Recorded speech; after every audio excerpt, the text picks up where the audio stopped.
I wanted to do a really quick message. I know it's very rare that I can do anything quickly, but for those of you that are out there looking for a husband, I know some of you are, even though a good number appear to be making their thoughts known on the internet, on television, about how they don't need a man.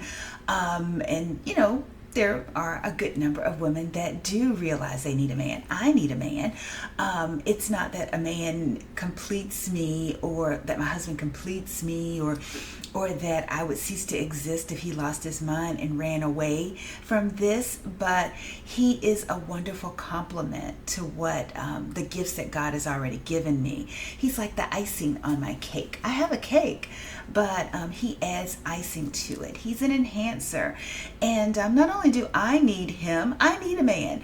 Not only do I need him, but my children need him, especially our two wonderful sons. They needed him. So all of you ladies that are out there running around saying you don't need a man, I don't know why that's such a battle cry. Like, it's so empowering. It's not, no one's saying you need a man to take care of you, but it's so funny. I hear so many women saying they don't need a man to take care of them, but yet you hear women talking about they want a high value man, like Kevin Samuels used to refer to, a man that makes over $100,000, like saying that they want him to be making like $200,000-$300,000. And some of the women that Kevin Samuels grilled about their expectations, the ladies said that they wanted someone that would allow them to stay home, take care of the kids, and to not have to work or rely on their salary for bills and different things, not at least a majority of it.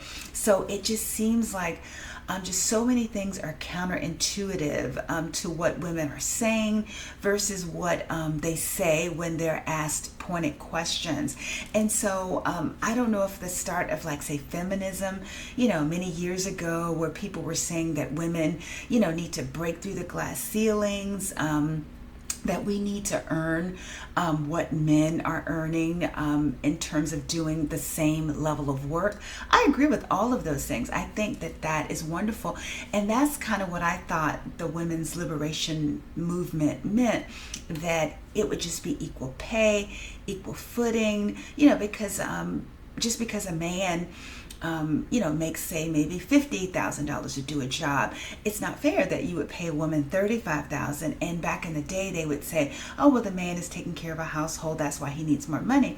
Well, we already know that ladies are out here holding it down, taking care of households as well. And why should you be penalized if you're bringing the same set of strengths to the table? So I agree with that 100%. We deserve a fair wage. And then you can't say you're not going to promote us, that we can't be a director or a vice president or president or CEO of a company just because of our sex. I think that that's wrong. But it seems like almost anytime you have a really good thing that starts, people find a way to pervert it and they go to the extreme. That's what I feel is going on today, that we've gone to the extreme of saying, I don't need a man. Why do we feel the need to say that? What does it look like men running around saying they don't need us? Well, how are they going to get children if they don't need us? And by the same token, how are we going to get children if we don't have what they have? So I think, and I am a Christian, as most of you who come to my site know, or my channel know. That's why God put us together, so that we could procreate and, replenish the earth. That's my belief, and I stand by the right to have that belief. You, by the same token, have your right to disagree with that. But I'm saying it. It's my video, so I want to say what I want to say, how I want to say it. Now you make your video and I'll take a look or listen and hear how you choose to say it. But for us to run around saying we don't need them, that's ridiculous. It's not empowering. It's short-sighted. And like, if men came on any sort of platform saying that they don't need us, and that that we're not necessary or vital, we would say that they're misogynistic. And so we run around saying those things, like wanting to cancel men for even the slightest hint of dismissing us or insulting us. Like, I remember there was a lady who, was it Don Lemon, that the woman was saying that some male wasn't young or youthful or something, and maybe he retaliated and said that she wasn't in her prime, or maybe Don Lemon said that she wasn't in her prime. I think the lady was at least 50. And so at 58, I am not in my prime. I'm not all washed up. I still have a lot of years left. But for me to say that I'm in my prime is misleading, and it's not a true statement. And so he said that one thing, and people wanted him canceled and not even able to have his job. Now, people on The View can run around saying, like, I think Joy Behar that was talking about how they did a poll and surveyed people, and most people found that men weren't needed. Why do you even feel the need to say that? I mean, that is horrible. Men couldn't get away with that. And you just see this going through society. I see why some men are angry with us, because we just feel we can say whatever we want. We can have any kind of double standard. We can call the roll of all the things that we want. He needs to be 6 feet. He needs to be muscular. He needs to earn a certain amount of money. He needs to, to want to have a successful business, but yet he needs to have all the free time in the world to spend with us. He needs all of these things, but yet a woman says, oh, well, a man, what do I bring to the table? He needs to accept me the way that I am. Whether I have 1 kid, 2 kids, 3 kids, whatever, whether I earn 20, whether I earn $30,000 a year, he needs to accept me as I am, because I have these wonderful intrinsic gifts that he should be able to appreciate.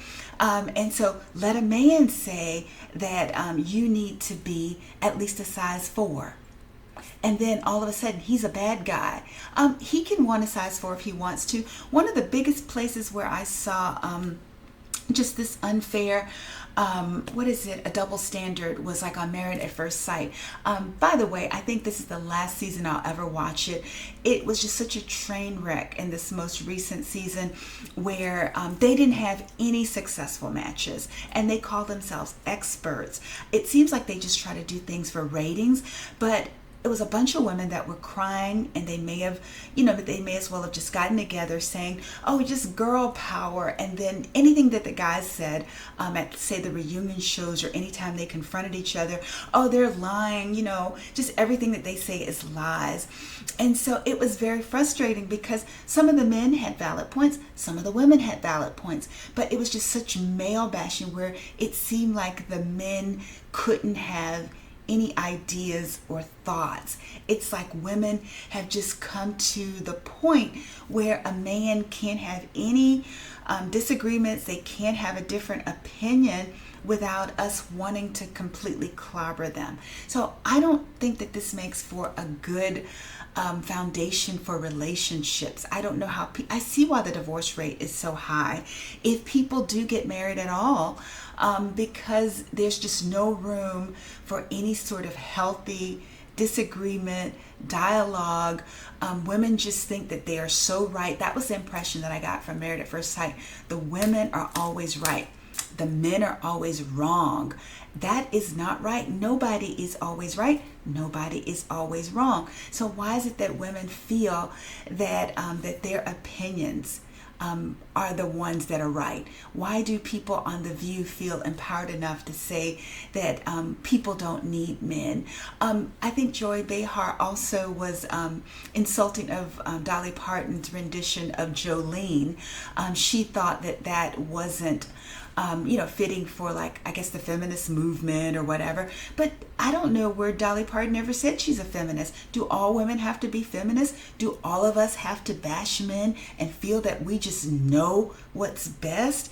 If you're really wanting a healthy relationship with a man, preferably a husband, if you want to raise kids and everything, studies will show, whether you want to debunk that or not, children are happier when they have both parents. Pick wisely if you want your kids to have a good father, and so that you can raise them together, because you're going to get tired at some point, and you want to hand off and say, look, I'm tired. You come get them. You take care of them. You feed them. I'm going upstairs. You need a balance. All of this unhealthy polarization, villainization of men is not healthy, and it's not productive. And I think that we need to move away from that and stop with this whole "I don't need a man" thing, because we all need each other. It doesn't matter what our genders are, what our ethnicities are. People in general need each other. And in the healthy raising of children, in the healthy marriages for America, so that our society doesn't deteriorate any further than it already has, we need to realize that men are important, just as important as women are. So that's my 2 cents, and I'm going to go ahead and finish out my work day so I can make my dinner. And my husband will come home and probably won't want to eat what I'm making, but that's okay. I still need him. He's still a good guy. I love him. But anyway, let me know your thoughts. Do you think that we've gone too far in our treatment of men, where we're not listening to them and we're not giving them a voice? I think that we've gone too far. Would love to know your thoughts. My opinions are my opinions, but I can still hear yours, and we can maybe have a healthy dialogue and figure out the way to get us all back on the right path. But until then, I hope you guys have a good one, and I look forward to talking to you more in the very near future. Until then,